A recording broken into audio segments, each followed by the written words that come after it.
Tony Perezchica, infield coordinator with the Astros. Tony, as of being already a month now, what can you say about the defense, the improvements and the strengths you've seen so far from this defense? They like to work. I think you can't change anything unless the guys buy into it, and the guys have to work on it. You know, I think that's what they've understood. Ever since spring training started, they knew. I told them, I said, we're going to work, and we're going to work on the things that are going to help you. And hopefully they took into it at the time. They're probably like, oh, where's this guy coming from or whatever. But they understand now that it does take work, persistency in your work, and trying to pay attention to the smallest details that will make the biggest differences when the game speeds up. And what's that one specific drill for infielders that you would say that needs to be a little bit more focused on for them to progress in their development? I'm a big believer that you have to catch the ball. You got to put your hands in a position to catch the ball, because if I don't catch the ball, I can't throw the ball. I can't get an out. So to me, I really focus on their glove presentation, meaning that the glove has to be always exposed to where the ball's at. If you can catch it, now I can throw it. We spend a lot of time in spring training with those drills about catching the ball, and then we get into our throwing mechanics. Then we get into making sure that we know what the game is presenting us with. And at the end of the day, they're the ones that are acting this what we call this movie, this play. You know, they got to go out and perform. And they're starting to understand, and they already knew, you know what I'm saying, they're understanding that, yeah, it does take work, it does take persistency of your work to develop into a consistent ball player and a consistent infielder. Take me through a day working with you as the coach, the infield coach. How was, like, you know, let's say for Pena or for Dubon, for instance, let's go for a day of what they need to prepare in the infield defense before they go out there and perform. Yeah, we do a lot of what I call knee drills.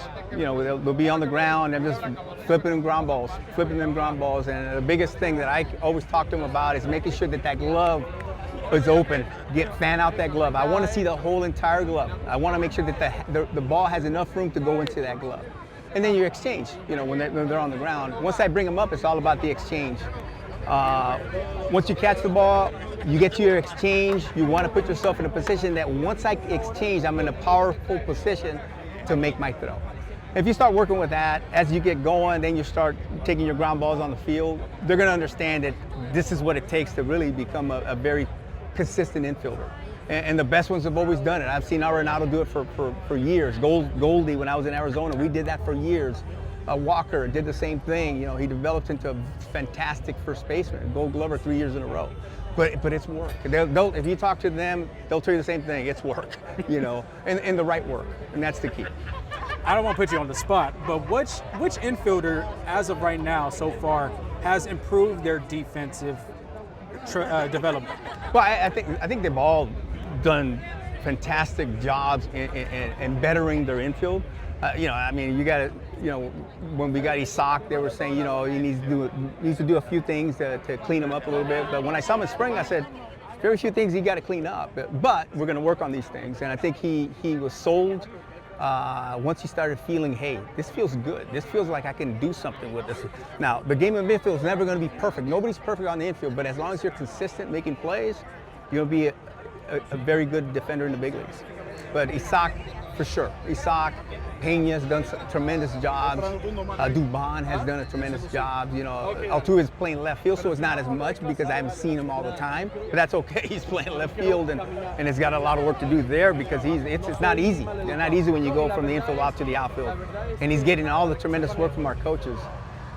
Even Brendan Rodgers. You know, Brendan won a Gold Glove with the Rockies, and you know, he struggled with injuries, but he started to understand, okay, I got to stay this consistency with my work because I know at the end of the day, all I'm doing is strengthening my legs.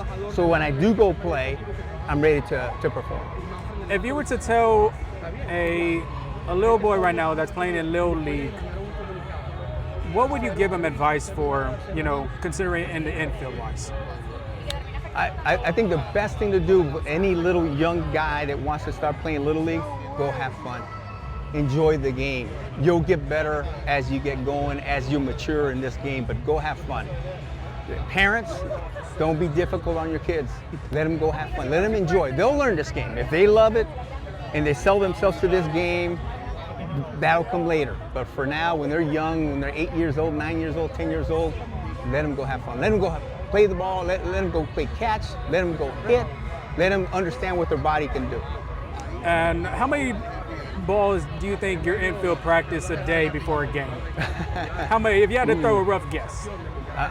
My guess is that 25 actual ground balls on the field, give or take here and there, and a lot of handwork, about another 50 before we even get on the field, as in just catching the ball. And to me, that's the best work. The prep work we do before we get on the field is the best work they're going to do, because they're really focusing on catching the ball. That's the best work they can do.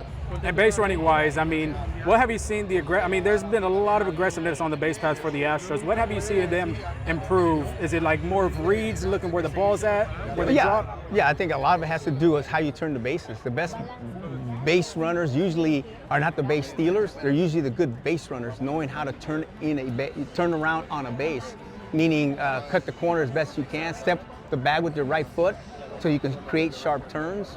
And that's what creates a good base runner. The little things, you know. Base stealers are great, yeah. If you have them, but it's the good base runners, you know, the smart base runners. We saw in St. Louis, you had held up Jerry Pena around at third. Oh, yeah. And yeah, I mean, I guess his instincts like, no, I believe I can make it home. Yeah. How was that conversation like with him, just with that? Yeah. No, I mean, there's been twice. One time he was a little bit more aggressive than you want him to be, but that's okay. I just told him, I said, this league catches up to you. Remember that. They know once you're that aggressive, they're going to be ready for you the next time. On the ball in St. Louis, I was holding him. The guy made a great sliding catch. He came up, he bobbled the ball, and as soon as he bobbled the ball, that's when Pena took off. That's an instinctual play. I will never take that away from a player. Let him do. That's why they're playing, because they have to trust what their eyes show them. Our job to help them on anything behind them. That's our job. But once they turn around and see something, then it's on their instincts. And lastly, I know Mother's Day is tomorrow. Feliz de las Madres are today. Anybody you want to just, tell Happy Mother's Day and anything like that? Oh yeah, I mean all the mothers that support our team, of course. You got to say that. But my mom back at home, and then my beautiful wife that's back in California teaching. Definitely like to wish them a Happy Mother's Day. Feliz Dia de las Madres.